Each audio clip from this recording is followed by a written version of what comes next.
For Elara, the world was never silent or colorless. Since she could remember, she lived in a sensory symphony.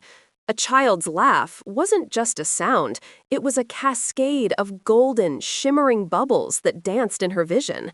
The smell of rain on hot asphalt tasted of fresh earth and sounded like a mournful cello. Her condition, synesthesia, wasn't a disorder. It was her reality, a rich, vibrant tapestry that made every moment a piece of art. The keys of a piano painted the air with rectangles of ivory and ebony.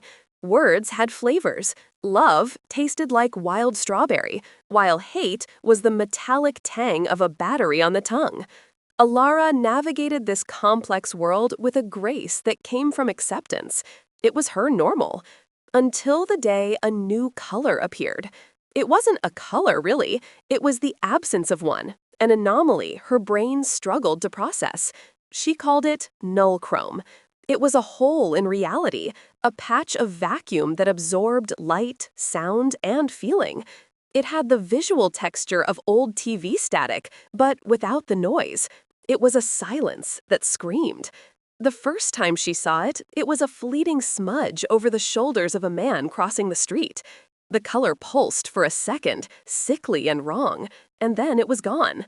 Elara blinked, a wave of sudden nausea washing over her. Before she could rationalize the sight, the sound of screeching tires and a sickening, dull thud ripped through the air. The man lay motionless on the asphalt. The nullchrome was gone, but its phantom impression was burned into her retina. She told herself it was a coincidence, a trick of the light, the stress of the day manifesting in some bizarre new way. But her gift had never lied to her before. 2 weeks later, she saw it again. This time, it was a larger shroud, draped over the second story of an apartment building a few blocks from her home. The color seemed to thrum, hungry. Elara felt a cold dread snake down her spine. She stood there, transfixed, watching the nothingness consume the building's facade, until a sharp headache forced her to look away. The next morning, the news reported a gas explosion. The fire started on the second floor. There were casualties. Nullchrome was not a coincidence. It was an omen. The vibrant tapestry of her world now had a dark, rotting thread woven through it. Fear began to poison her life. A trip to the grocery store became a terrifying ordeal. Every person was a game of Russian roulette, a potential host for the color of death. She became a recluse. The fear of seeing nullchrome on someone she loved, her sister, her parents, was paralyzing. Her art, once a celebration of her senses, became dark and chaotic, canvases filled with muddy hues and broken shapes.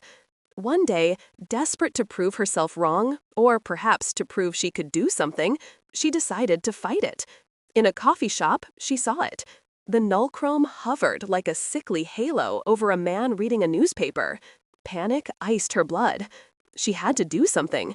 Acting on impulse, she tripped near his table, sending her hot latte spilling into his lap. He jumped up, yelling at her, his face red with anger. People stared. The humiliation was a hot flush on her skin, but she kept him there, arguing, apologizing profusely, anything to keep him in his seat. He finally dismissed her with a curse and stormed off to the restroom. A minute later, a thunderous crash echoed through the cafe. A large, ornate plaster light fixture had torn loose from the ceiling and smashed down right where he had been sitting, shattering the table to pieces. The shocked silence was broken by screams. The man emerged from the restroom, pale, staring at the wreckage. He looked at Elara, his eyes filled with a mixture of fear and accusation. She didn't wait. She ran. That day broke something in her. She could see death coming, but she couldn't stop it. She was just a spectator, a cursed Cassandra whose warnings were just the ravings of a madwoman. Her health began to deteriorate. The sight of nullchrome was now accompanied by splitting migraines and nosebleeds.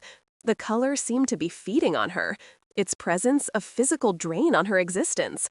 She was becoming a ghost in her own life, haunted by a color that shouldn't exist. Then came the morning she woke up and the entire world was wrong. Nullchrome wasn't on a person or a building. It was everywhere. It coated the walls of her bedroom, a wallpaper of silent static. It clung to her own hands, her fingers seeming to dissolve into the void. Outside, the sky wasn't blue. It was a null-chrome abyss. The end was here. Not one death, but an apocalypse. A primal terror seized her.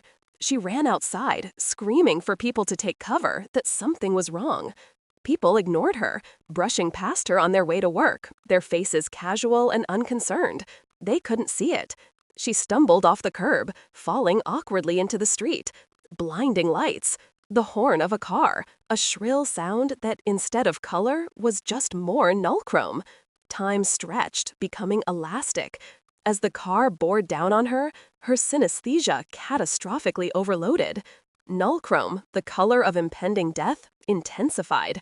But then, new senses blended with the sight. A sound, the sharp, insistent beeping of a heart monitor. And then, the long, flat tone. A taste, the unmistakable, sickening flavor of blood and metal in her mouth. A touch, the shocking cold of the pavement beneath her skin, the feeling of broken bones. The truth hit her with the force of the impact. She wasn't seeing the future. She was remembering the present, her dying present. She was the woman in the street, bleeding out on the asphalt. Her brain, in its final moments, was firing all signals at once. The final sensory overload, the trauma of her own death, was so immense that it created a new perception, null-chrome. And that signal, that final color, was so potent it was breaking the fabric of time, projecting backward as an echo to her younger self. The premonitions were never about others. They were fragments of her own end. The man hit by the car, a warped memory of the paramedic who tried to save her. The burning building, the news playing on a small TV in the ambulance. And the man in the coffee shop, the one she'd saved, his face now clicked into place. He was the driver of the car, pale with shock, staring down at her from the driver's window. Her entire life had been one long premonition of her final seconds. Every glimpse of null-chrome was her dying self screaming a warning through time, a warning she could never understand. Lying on the pavement, the world going dark, Elara's eyes widened with a final, terrible clarity. She saw it all, the cycle, the loop, the color of her own death catching up to her. And for the first time, she felt no fear, just a deep, profound silence. This story was a presentation from Shadow Tales.